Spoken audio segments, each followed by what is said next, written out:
Hello, dear listeners. Today, the Geneva Graduate Institute is pleased to have Gabrielle Nussbaum from the World Resources Institute to talk about the Global Forest Watch program. So without further ado, let's kick off the conversation. Halyun, the floor is yours. So, Gabrielle, thank you so much for your time today to be on our podcast. Firstly, our audience would love to know more about your personal stories and motivation on how you came about to work for the Global Forest Watch. Sure, yeah.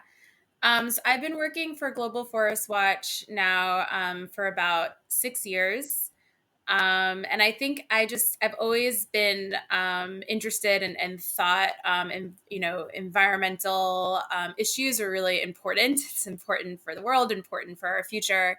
And it was something I was always engaged with and interested with. Then, could you actually explain to us about what the Global Forest Watch is and what its program Forest Atlas does as well? So, Global Forest Watch, as you mentioned, it's an online platform and it provides both data and tools for monitoring forests. So, it allows users to access different types of data and information to have insights onto what's happening on forests around the world, to locate where there might be deforestation, and then providing users tools with access to action on that potential deforestation to monitor areas and to then potentially even report on what's happening on the ground. Could you tell us more about your role in implementing this Global Forest Watch monitoring technology? Yeah. So I'm currently, actually, my title is engagement manager. And so I work with different groups all around the world on how they could use Global Forest Watch data for action. So within Global Forest Watch, we have a research team who works on creating new data sets, analyzing insights from available data. We have a product team whose focus is on tools and creating new products in order to access data and information, like the Global Forest Watch platform. And then we also have where I fit, which is the engagement team, which is really working with users to better use and understand data, understand how they can use the data that we have within Global Forest Watch, and also to understand what different stakeholders' needs are, so that we can feed it back to both our product team and also our research team, so that we can say, hey, there's a gap here, and actually the stakeholders need certain types of data that we don't have yet. Is there a way we can add that to our research agenda so that we can create this data? That sounds very interesting. Our next question would be building upon the data collection and analysis part. How can satellite imagery and monitoring help stakeholders to combat deforestation? So, in other words, how does satellite detection of deforestation support local level actions? Yeah, so I think that there's two ways that we try to do that. There's probably more than two ways, but there's two ways that I can think of.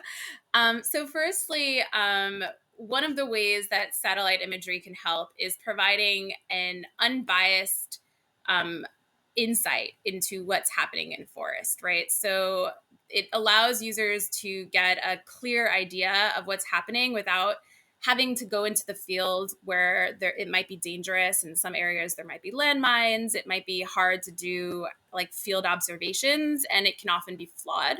The other way that users can use satellite imagery as well is to actually go and verify. So they can say, hey, there's alerts on the field. So it allows users to, to get a really unbiased view of what's happening in an objective view, and also to monitor larger areas that they would be able to do without the satellite data. Thank you so much for providing us this really overview over your work and Global Forest Watch in general. We would really like to um, maybe delve in a bit further on a specific case or at a specific application of the Global Forest Watch data and platform. And um, we saw that you work specifically in implementing this data in Georgia, correct? Yes, that's right. So could you tell us a little bit more about it? How was the implementation, and what did you do specifically in Georgia? One of the things we do at Global Forest Watch is we have an application called Map Builder that allows users to combine their own data sets with Global Forest Watch data. And this allows them to get more contextual information. We work with governments to create what we call the forest atlases. And we have a few different governments who have produced them, and Georgia is one of them, where we work with the government and the ministry to collect different spatial data that are relevant to forest monitoring. So in Georgia, this included things like mining concessions, timber concessions, protected areas. We also included things like tourist roads, some really detailed information. We looked at things like environmental hazards, and we put them all together in one map. This map is then publicly available. We included an open data portal, so users can download data, so they have much easier access to the data than they had before. Users of this map can analyze tree cover loss, they can analyze deforestation. One of the main reasons and challenges of this project is that oftentimes data is scattered. It's scattered across different nonprofits, it's scattered across different agencies, different ministries. There's not one source of information. So for Georgia, this was a 4-year project that started in 2015 and completed in 2019. Thank you for giving us this context. And could you maybe tell us what are the biggest achievements of this program specifically in Georgia? What made it successful? And is there anything that did not match your expectations? So I think just some of the biggest successes is just having this data available, um, and having a tangible outcome where users can actually go and see this information. We've heard a lot of feedback from our partners. We worked with a lot of partners on this project. You have to, especially when you're looking at different types of data, who are using the map and using the atlas almost, they said, every day.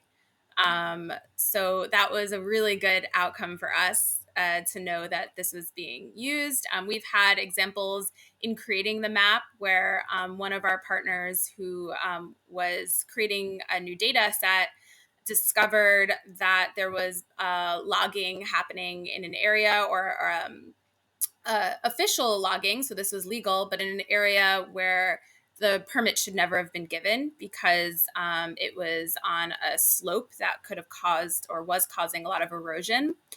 And people who lived in the nearby village are actually really unhappy with what happened because it was making their water undrinkable and providing a lot of noise. And also there was some heritage sites there that it was damaging.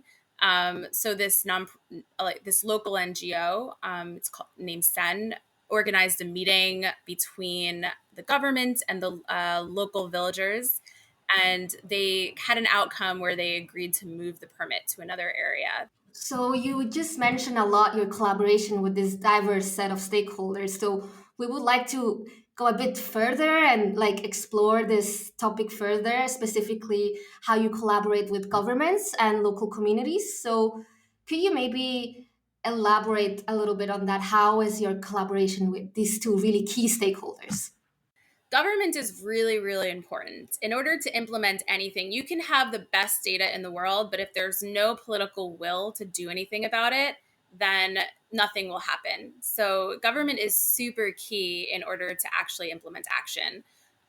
So it's really important that you work closely and that we work closely with the government. They're a key partner for us. So for this Georgia project, they were our main partner, our customers, even if you want to call it like that.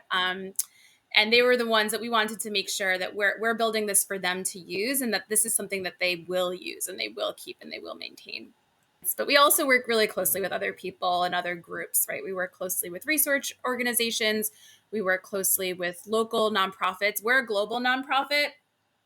we can't work with all of the different stakeholders on the ground. We don't know all the different stakeholders on the ground. We're not experts in specific regions all the time.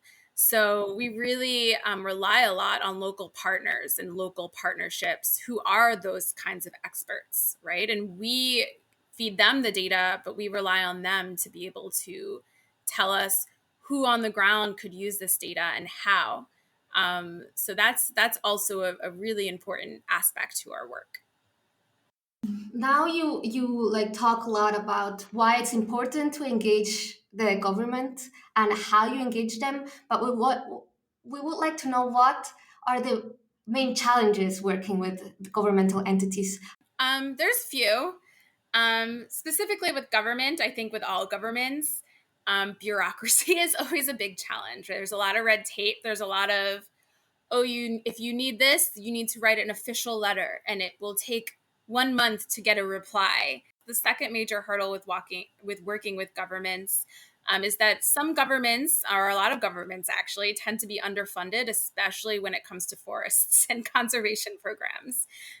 So there's a big capacity issue, and it's not that they don't want to do anything or they don't want to help, but they're simply overworked. And then I think the third thing that I can think of that's sometimes a big challenge is there's a lot of turnover often with government agencies. And especially with governments, there can be a lot of privacy concerns when it comes to data. They're often like, well, with anyone, how are you using my data? Where is it going to be stored? Who's going to have access to it? And these are all things that you really need to think about. How do you deal with this lack of trust, or how do you build trust with your users and try to tackle this specific issue? For some people or some agencies, the trust is within the data. And you do the best you can. There's always going to be skepticism about any data set. And at least with the map builder tool, the Forest Atlas tool, we like to tell our users, you can use any data set you want. You don't have to use our data as long as there's a data set that everyone uses and everyone agrees these are these boundaries. And then I think it's the same with trust of what are you going to do with that data? And I think that involves a lot of relationship building. It involves a lot of making sure that your stakeholder feels in control of the situation. I'm not going to do anything without your permission. But also, if there's data that they don't want published, then we don't need to touch that data. So you do have to work on the terms of your stakeholders sometimes. You can't push them too hard because obviously we want all data or as much data as possible to be freely shared. But at the same time, you have to respect other people's data and what they want to do with it. And that's part of that trust building. We explore the challenges that we had with implementing with governments. We wanted to know, with working with global communities, what were the challenges that you encountered and how did you build trust specifically with local communities and indigenous people? So as I mentioned, a lot of times with local communities, we use local partners. And I think that's a lot of how we build our trust is because they have local partners who they trust, right? And so we are providing these local partners with the data and the tools and sometimes the capacity building. According to you, what are the main takeaways that our audience should get out of this podcast to understand better forest monitoring? Ooh, that's a big question. I wish I had thought about that beforehand. I guess one of the main takeaways is the importance of like data and objective data in monitoring and the future of forests, really, because in order to effectively monitor the forests that we have, we need a way to access data quickly and access data objectively. And I think another takeaway is, this importance of how to put this data into the hands of those who need it, who will use it, who will pressure the government to use it if there is no political will. So we need to be able to have this data openly available when it can be, but also to be able to put it into the hands of those who will use it in an effective way. So, in your opinion, what would be an ideal future for forests, and what would the monitoring technology for it look like?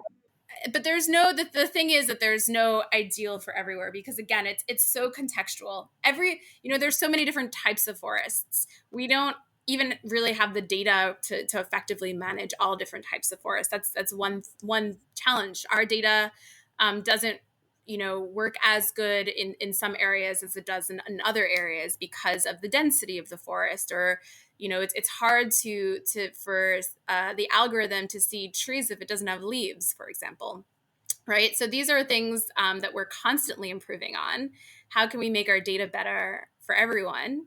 How can we make it really accurate for everyone? How can we get everyone to trust this data? So that's another thing that ideally we'd want there to be a lot of trust in the data. And then how can we have political will to actually effectively use this data? So I guess that would be an ideal, is that everyone would have this political will to effectively use this data. Thank you so much. Do you have any last words or anything you want to add before we finish? Yeah, thank you so much for having me. Thank you so much, Gabrielle. It was a joy for us really to have you here in our podcast and answer all these questions and give this amazing insight to our listeners.